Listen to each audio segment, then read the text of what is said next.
दोस्तों, आज मैं आपको सुनाने जा रहा हूं अपनी मंडली की सदस्य अनुलता राज नायर की लिखी इंडियन आर्मी की वीरता और विजय की कहानी, फौजी की डायरी। अगस्त का महीना आते ही मेरे भीतर का फौजी बेचैन हो उठता है। पुरानी बातें एक एक करके दिमाग में घुसपैठ करने लगती हैं। 1965 यानी 50 बरस पहले लड़ी लड़ाई के जख्म जैसे अब तक रिस रहे हों। 80 बरस की उम्र में भी कभी कभी मन अशांत हो जाता है। वक्त काटने के लिए मैं अपनी बुक शेल्फ जमाने लगा। मोटी मोटी किताबों के बीच मुझे एक जाना पहचाना खाकी कवर नजर आया। शायद मेरी डायरी थी जिसके बारे में मैं खुद भूल गया था। मैंने धूल झाड़ते हुए पहला पन्ना खोला। हरे रंग की स्याही से लिखा था, ब्रिगेडियर अमर सिंह राठौड़। तभी दादाजी दादाजी पुकारते हुए कमरे में मीतू घुस आई। अपनी प्यारी पोती की आवाज से मैं चौंक पड़ा। हाथ में पकड़ी हुई डायरी नीचे गिर गई। क्या है ये दादाजी? कहते हुए मीतू ने डायरी उठा ली। आपकी पर्सनल डायरी है? उसने हैरानी से उस पुरानी डायरी के पन्ने पलटते हुए मुझसे पूछा। ला मुझे दे। कहते हुए मैंने उसके हाथ से वो डायरी ले ली और खुद पलटने लगा उसके पन्ने। पतझड़ के पत्तों जैसे पन्ने थे वो, बेनूर, बेरंग, रूखे, मगर उनमें लिखा हर एक लफ्ज अपने भीतर कई कई रंग छुपाए हुए था। हर पन्ने पर बातें थीं, किस्से थे, कहानियां थीं। बीते दिनों की खुशबू आ रही थी डायरी के पन्नों से। क्या दिन थे वो भी। डायरी देखकर मीतू बच्चों की तरह जिद करने लगी थी। क्या लिखा है इसमें? बताइए ना दादाजी प्लीज। मेरी 20 बरस की पोती मेरी पर्सनल डायरी पढ़ना चाहती है। पिछले कई दिनों से शायद मैं भी यही चाहता था कि अपने जीते जी बच्चों को सौंप दूं अपना सब कुछ, अपना अतीत भी। कुल 4 लोगों का परिवार ही तो है हमारा। एक मैं, बूढ़ा रिटायर्ड मिलिट्री ऑफिसर। दूसरा मेरा भतीजा मानस, जो मेरे जुड़वा भाई कैप्टन सुमेर सिंह राठौड़ का बेटा है। वो भाई जो मेरा पल पल का साथी था। यहां तक कि युद्ध के मैदान में भी हम साथ साथ थे। वो भाई जिसकी शहादत का दर्द मेरे सीने में आज भी पल रहा है। तीसरी सदस्य है मानस की पत्नी और चौथी है मीतू। सामने बैठे मेरे छोटे से परिवार के तीनों सदस्यों की आंखें मुझ पे टिकी हैं, जैसे न जाने मैं किन रहस्यों से पर्दा उठाने जा रहा हूं। मैंने पन्ना खोला। ऊपर लिखा था, अगस्त की एक आम सी सुबह 1965। मैं पढ़ने लगा बरसों पुराना अपना ही लिखा हुआ। मैं यानी अमर और सुमेर बारी बारी से माँ को समझाते जा रहे थे, मगर माँ तो माँ थी, उन्हें कौन समझा सकता था। आज न ही वो मिलिट्री स्कूल की प्रिंसिपल थी और न ही एक फौजी की तेज तर्रार पत्नी। आज वो सिर्फ और सिर्फ एक माँ थी जिनके दोनों लाडले बेटों को एक साथ भारत पाकिस्तान युद्ध में जाने का आदेश हुआ है। इस नाजुक मौके पे न जाने कैसे देश प्रेम के जज्बे से भरी इस औरत के मन में एक आम सी मां ने घुसपैठ कर ली थी, जिसके लिए अपने बच्चे सबसे खास हैं, जो हर हाल में उनको खुश और सुरक्षित देखना चाहती है। शायद खुदा ने मां के मन को बनाया ही ऐसा है, कच्ची माटी के घड़े जैसा। कमरे में सन्नाटा छाया है। मैं खो गया हूं उस एक पन्ने को पढ़कर। मन अनजाने ही पहुंच गया 50 साल पहले, हिंदुस्तान और पाकिस्तान की सीमा पर, जहां जंग छिड़ गई है, जहां आपाधापी है, अविश्वास है, साजिशें हैं, हमले हैं, और साथ ही है एक जज्बा कुछ कर गुजरने का, अपने वतन के लिए मर मिटने का। तभी मीतू ने हौले से पूछा, कहां खो गए दादाजी? फिल्लौरा, जहां मैंने अपने फौजी करियर की पहली लड़ाई लड़ी थी और सुमेर ने पहली और आखिरी। तब मैं कैप्टन था और सुमेर भी, कैप्टन अमर सिंह और कैप्टन सुमेर सिंह राठौड़। कमरे में फिर वही जिद्दी सन्नाटा छा गया, ठीक वैसा सन्नाटा जैसा युद्ध के बाद खाली पड़े मैदानों में, सीमाओं में और लोगों के दिलों में छा जाता है। आखिर मीतू ने ही भर्राई आवाज में कहा, दूसरा पन्ना पढ़िए ना दादाजी। मैंने भी अपना गला साफ किया और पन्ने के ऊपर लिखी तारीख पढ़ी, 7 सितंबर 1965। पिछले कुछ महीनों से ही सीमा पर पाकिस्तान की अवैध गतिविधियां बढ़ रही हैं। ऑपरेशन जिब्राल्टर के तहत पाकिस्तानी सैनिक विद्रोह भड़काने की नीयत से आम कश्मीरियों के भेष में हमारी सीमा को पार करते जा रहे थे। लाइन ऑफ कंट्रोल को तोड़ने की हिमाकत करने वाले हमारे पड़ोसी को अब सबक सिखाना बहुत जरूरी हो गया था। 1 सितंबर को पाकिस्तान ने अखनूर ब्रिज पे कब्जा करने की ख्वाहिश लेकर ऑपरेशन ग्रैंड स्लैम के नाम से धावा बोला, जिसका हमारी सेना ने डट के मुकाबला किया। हम गिनती में कम थे लेकिन हौसले बुलंद थे। भारतीय वायुसेना की मदद से हमने दुश्मनों को खदेड़ दिया।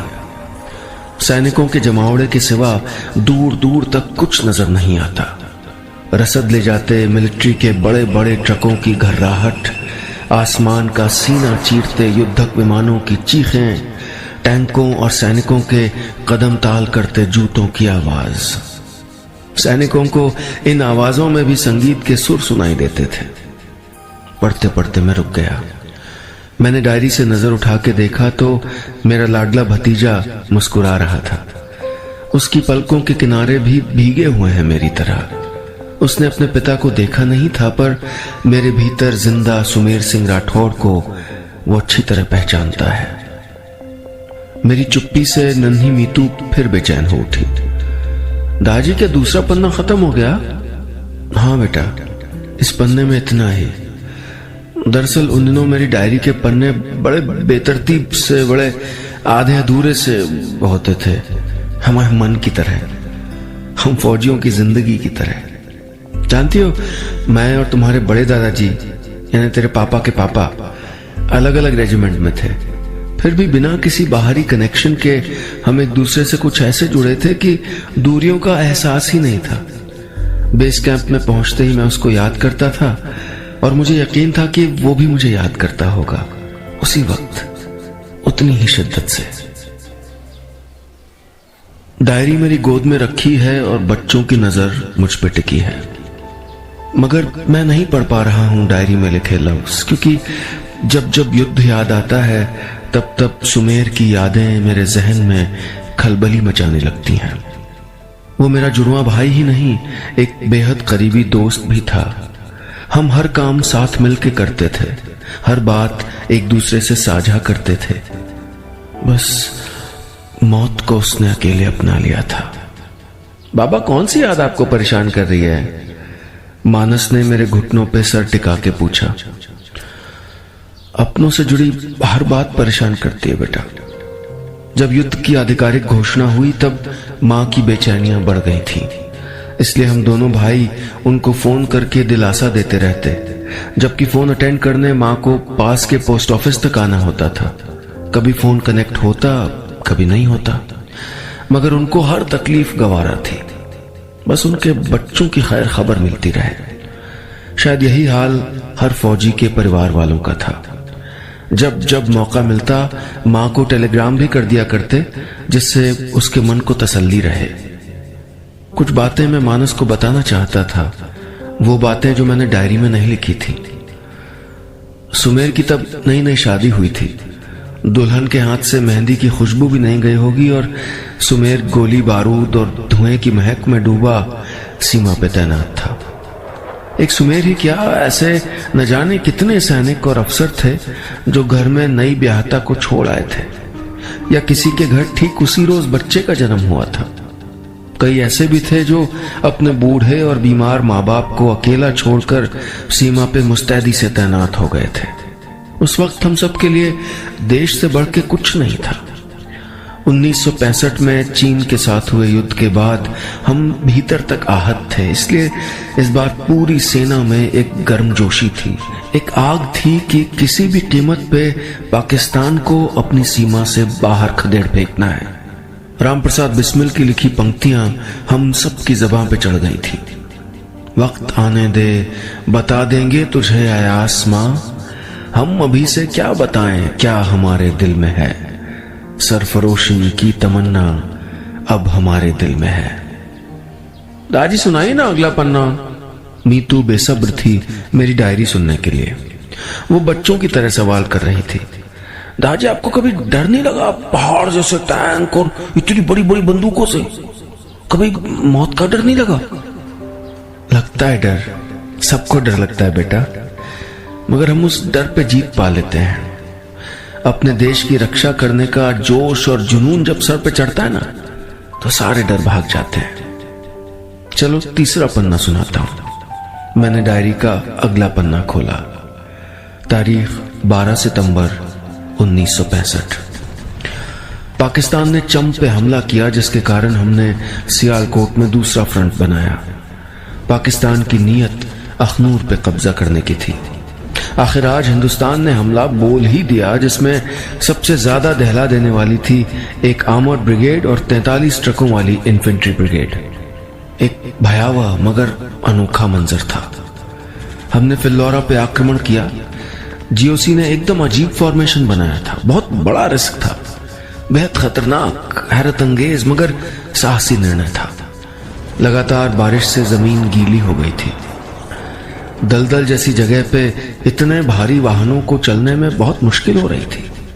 लगातार हवाई हमले भी हो रहे थे।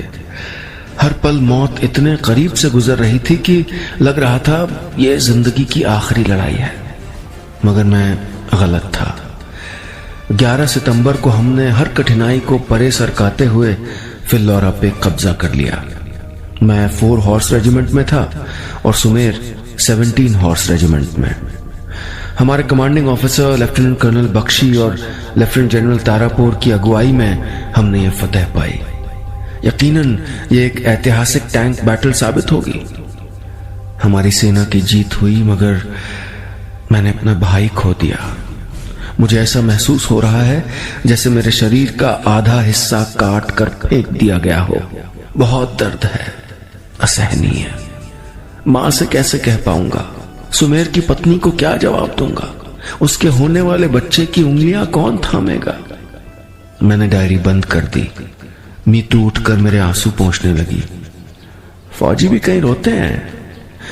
उसकी मीठी बातें और नाजुक हथेलियों की छुअन ने मेरे भीतर जमी बर्फ को गला दिया। 80 साल का रिटायर्ड महावीर चक्र विजेता आर्मी ऑफिसर बच्चों की तरह रोने लगा। मैं सोच रहा था, हर युद्ध सैकड़ों सवाल खड़े करता है। विजय की खुशियों के साथ अपनों को खो देने का गम साथ लाता है। शहीद हुए सैनिक का परिवार गर्व से भर जाता है, मगर उन चौड़े सीनों के भीतर कहीं गहरे दबे उसके दुखों की भरपाई कहां हो पाती है। भरे गले से मैंने उस पन्ने की आखिरी लाइनें भी पढ़ डाली।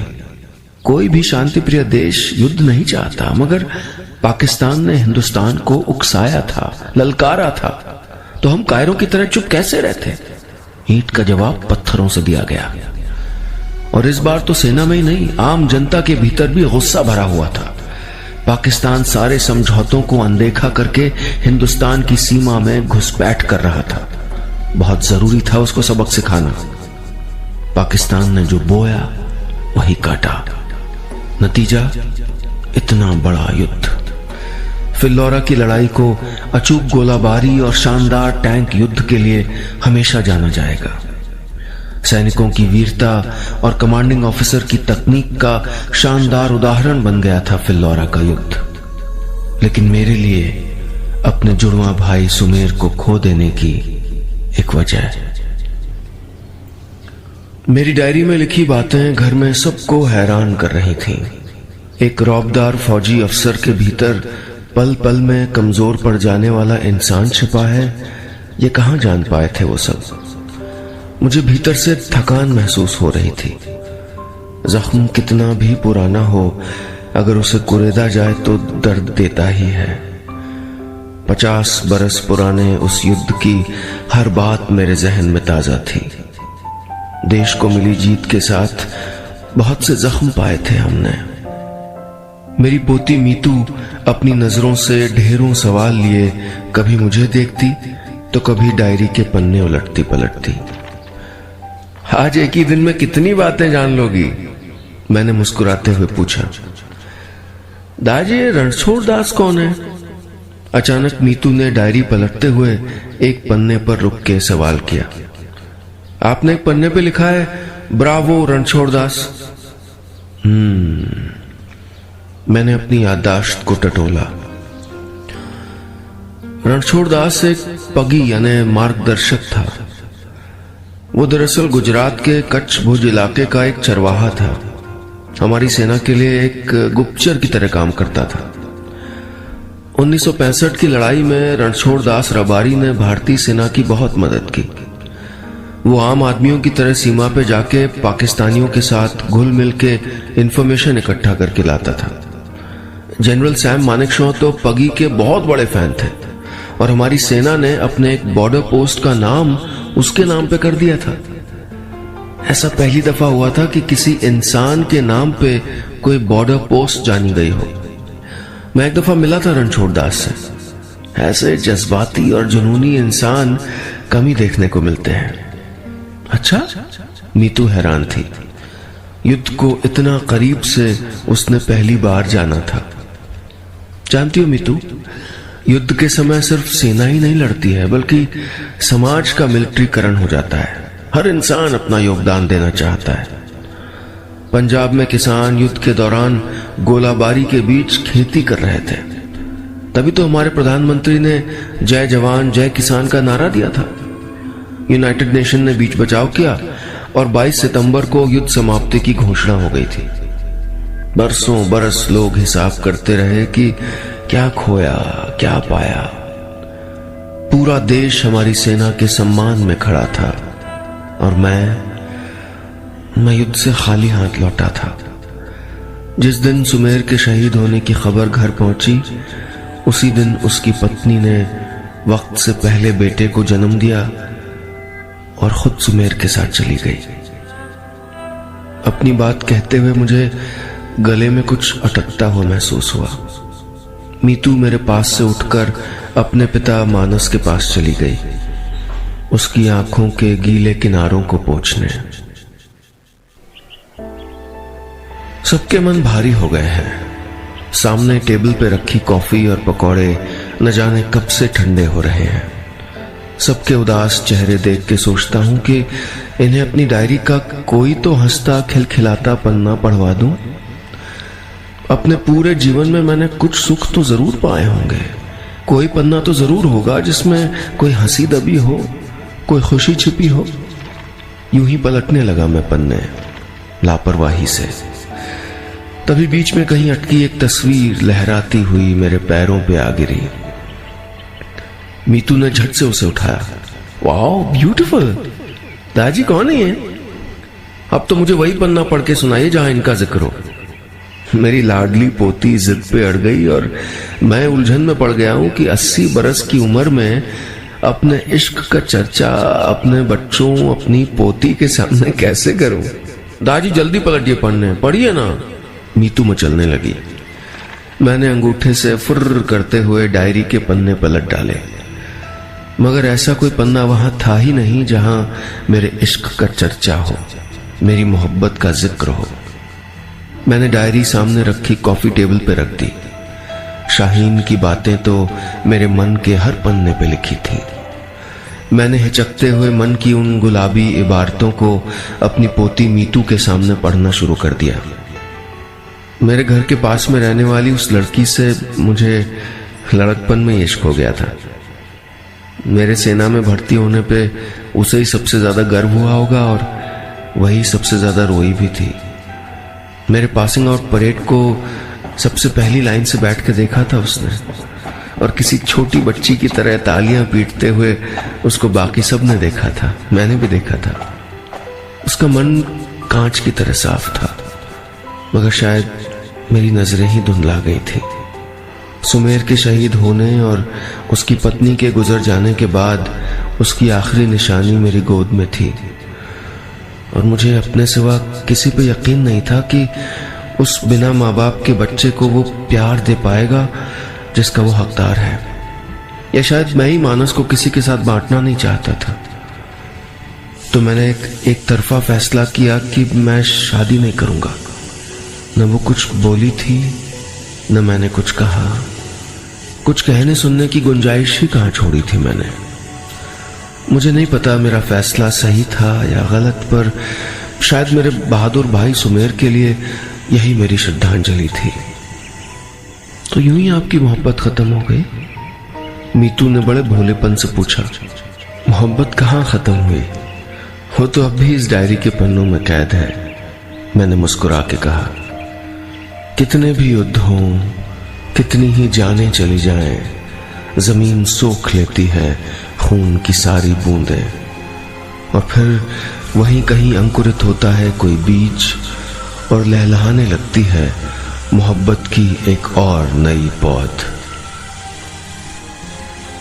बस इतनी सी थी ये कहानी।